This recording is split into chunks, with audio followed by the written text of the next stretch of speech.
Hola, buenas a todos. Mi nombre es Ana González y en este vídeo vamos a ver la estructura que presenta el examen de acceso a la prueba de grado superior en la Comunidad de Andalucía, concretamente para la asignatura de lengua castellana. Por lo tanto, vamos a utilizar como referencia el último examen propuesto por la comunidad para así hacernos una idea del tipo de preguntas que pueden aparecer y del modelo que éste va a presentar. Pues ya tenemos delante el último modelo propuesto, como ya he comentado, y lo primero que vamos a tener en cuenta son las instrucciones que nos dan antes de comenzar el examen. Y bueno, entre otras cosas, que por supuesto son muy relevantes, como leer atentamente las preguntas, revisar bien las respuestas antes de entregarlas, nos vamos a quedar con la opción de que únicamente se van a considerar como correctas aquellas preguntas que estén marcadas dentro de la plantilla que viene adjunta. Esto significa, como podéis observar, que el examen va a constar de una serie de preguntas tipo test, concretamente 20 preguntas más 2 preguntas de reserva, que nosotros vamos a tener que contestar en la plantilla de respuestas adjunta. Significa eso que si la pregunta no está marcada en esta plantilla de respuestas, no se va a considerar ni como correcta ni como incorrecta, simplemente se considerará como no contestada. Entonces, muy importante que una vez que hayáis decidido cuál es la respuesta correcta, la incluyáis en esta plantilla para que simplemente puedan tenerla en cuenta y no se os pase, ya que es una práctica muy común señalar en las preguntas tipo test la pregunta a partir de un circulito, un tic o algo al lado de la letra correspondiente. Bueno, vamos a ver en qué consisten estas preguntas. Como ya sabéis, tenemos una duración de 60 minutos para contestar a estas 20 preguntas. Y la primera pregunta plantea que trabajemos con una información relacionada, como podéis observar, con una obra literaria famosa y bastante conocida, como es la Celestina. En este caso, hacen referencia al papel que tiene la Celestina dentro de la obra y cuál es la cuestión por la que este personaje es tan característico y conocido dentro de la misma. A continuación, en la pregunta 2, podemos observar cómo hace alusión de nuevo a aspectos más literarios o en este caso relacionados con el género lírico y nos piden que identifiquemos cuál de los siguientes o de las siguientes opciones no sería correcta dentro del género lírico o no pertenecería a este género lírico. A continuación, en la pregunta 3, nos piden que tengamos en cuenta los siguientes fragmentos y elijamos entre ellos la opción que sea totalmente correcta, pero desde un punto de vista gramatical. Es decir, en los siguientes fragmentos van a presentar incorrecciones gramaticales en relación bien pues a la conjugación de verbos, al uso de tildes, al uso de puntuación o quizá pues en relación a algún tipo de incorrección ortográfica. Por lo tanto, el alumno tendrá que leer los distintos enunciados y ver cuál de ellos es totalmente correcto.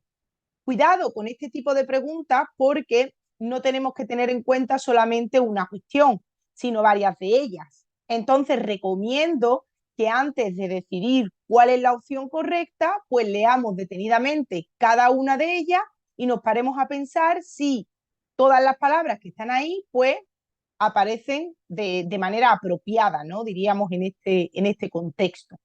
A continuación, la pregunta 4 va a tratar con un aspecto muy relevante dentro de la lingüística, que es el uso de la partícula que, ¿no? Vamos a denominarla como partícula que, porque como ya sabemos, dependiendo del contexto donde aparezca, va a tener un uso u otro.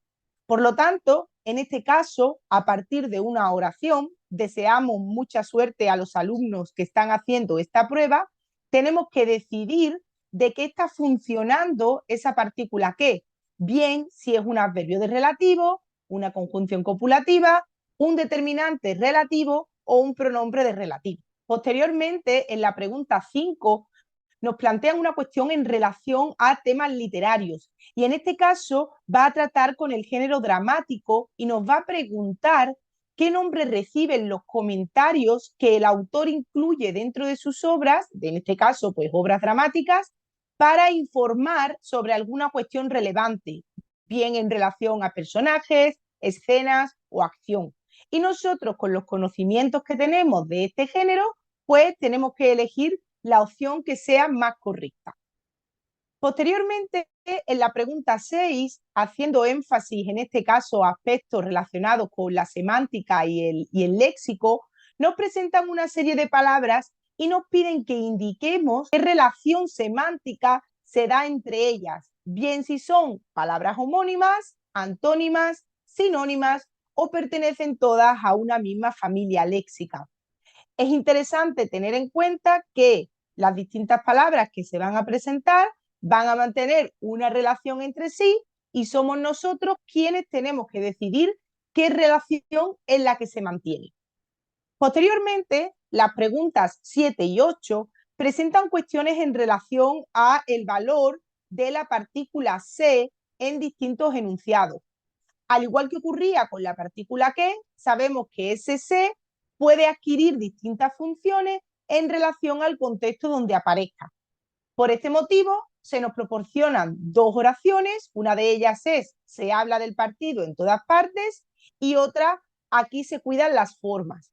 Y a partir de estos dos enunciados tenemos que decidir qué función está realizando esa partícula se dentro de la oración o bien ante qué tipo de se nos encontramos dentro de ese contexto específico.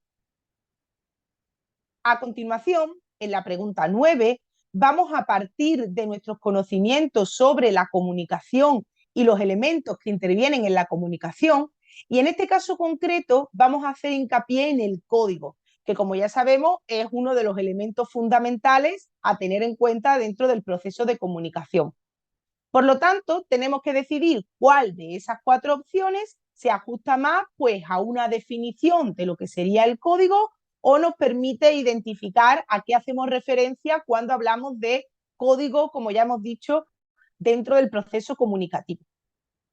El ejercicio 10 está enfocado en parte al uso de esa partícula se que hemos visto anteriormente, ya que nos piden que indiquemos cuál de las siguientes oraciones no es una oración reflexiva. Y como ya sabemos, la reflexión en muchos casos se consigue a partir del uso de esa partícula se y en este caso vamos a encontrar distintos ejemplos que incluyen el uso de esta partícula concreta y somos nosotros los que tenemos que decidir o interpretar qué relación se está dando entre el sujeto y la acción realizada, si esa acción que realiza el sujeto recae sobre el propio sujeto y establecer en cuál de ellas no se da este fenómeno. Posteriormente, en la pregunta 11, vamos a partir de nuestros conocimientos en relación a las distintas variedades lingüísticas que existen en nuestro país, que como ya sabemos es uno de los bloques propuestos, y en este caso tenemos que identificar qué cuatro lenguas son cooficiales dentro del territorio español a partir pues, de las distintas opciones que nos proporcionan. En el ejercicio 12, a partir de una serie de figuras literarias, nos piden que identifiquemos cuál de ellas está presente en este verso propuesto de Antonio Machado.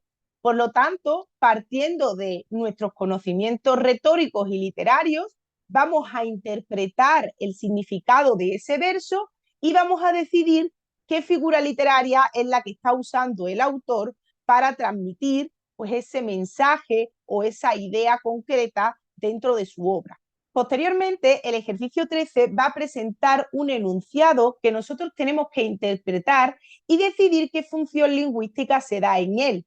Es decir, a partir de la intención que tenga el autor con este enunciado, tenemos que interpretar cuál es la función que se da dentro del mismo, diferenciando entre función apelativa, referencial, poética y expresiva. A continuación, el ejercicio 14 de nuevo plantea la misma cuestión, pero ahora nos presenta un pequeño fragmento y a partir de ese fragmento, de nuevo, nosotros tenemos que decidir qué función es la que presenta el mismo a partir de la intención que tiene, pues como ya hemos dicho, el autor o los autores a partir de la exposición o presentación del mismo. Posteriormente, en la premisa 15, van a partir de nuevo de nuestros conocimientos literarios y en este caso vamos a enfocarlo más a aspectos líricos, ya que se centran en que identifiquemos o señalemos qué definición sería más correcta si queremos explicar en qué consiste la rima consonante. Así pues, atendiendo a nuestros conocimientos previos sobre, como ya hemos dicho, este género concreto, vamos a decidir cuál de las definiciones propuestas se ajusta más a este término. A continuación, el ejercicio 16 presenta un grupo de palabras que guardan relación entre sí y, como podemos observar, pertenecen todas a una misma familia léxica. Así pues, nuestro cometido a partir de esta actividad es decidir cuál de las opciones propuestas no podría formar parte de esa familia léxica que presentan los términos del enunciado.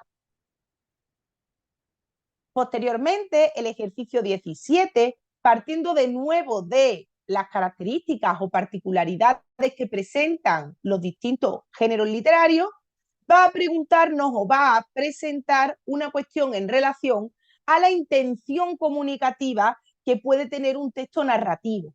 Entonces, nosotros tenemos que identificar cuál era la función principal que comprendían los textos narrativos y decidir cuál de las opciones propuestas pues, sería correcta a esta intención comunicativa. A continuación, el ejercicio 18 es muy parecido a otro que hemos visto anteriormente, el que presentaba el verso de Antonio Machado, y en este caso nos van a presentar un verso de Garcilaso de la Vega. Y de nuevo nosotros, a partir de nuestros conocimientos retóricos y literarios, tenemos que decidir cuál de las siguientes figuras literarias propuestas se da o aparece dentro de ese enunciado de Garcilaso de la Vega. Por último, las premisas 19 y 20 nos proponen que identifiquemos cuál de las siguientes oraciones es la correcta. Es decir, vamos a tener 3 oraciones incorrectas y solamente una de ellas será correcta en su totalidad. Como podemos observar, ambas parten del tema de la comunicación y el uso del lenguaje. Por lo tanto, a partir de nuestros conocimientos sobre los distintos tipos de comunicación y los distintos tipos de lenguaje, vamos a decidir cuál de las afirmaciones pues, contiene verdaderamente un dato correcto sobre estas cuestiones particulares. Por último, vamos a contestar a las preguntas de reserva que aparecen propuestas al final, como ya podemos observar, por si se diese el caso de que alguna de las anteriores pues, no fuese correcta, incluyese algún tipo de error o bien diese pie a la ambigüedad y por algún motivo se eliminase o se considerase nula. Así pues, recurrirán a alguna de estas dos opciones. Como podemos observar, presenta una estructura muy parecida a las anteriores. La pregunta 21 nos pide que identifiquemos cuál de las siguientes características pertenece al género lírico, que anteriormente habíamos visto una muy parecida, pero con respecto al género narrativo. Y la pregunta 22 nos pide que señalemos cuál es la correcta entre las opciones proporcionadas. Y en este caso, pues, juega más con las propiedades textuales y otras cuestiones en relación a la elaboración de textos. Por lo tanto, esto sería todo el examen de la prueba de acceso a grado superior en la Comunidad de Andalucía, concretamente de la asignatura de lengua castellana. Así pues, espero que este vídeo os haya resultado útil y sobre todo que conozcáis mejor la estructura que presenta la prueba. Muchas gracias. En Academia M25 creamos futuro.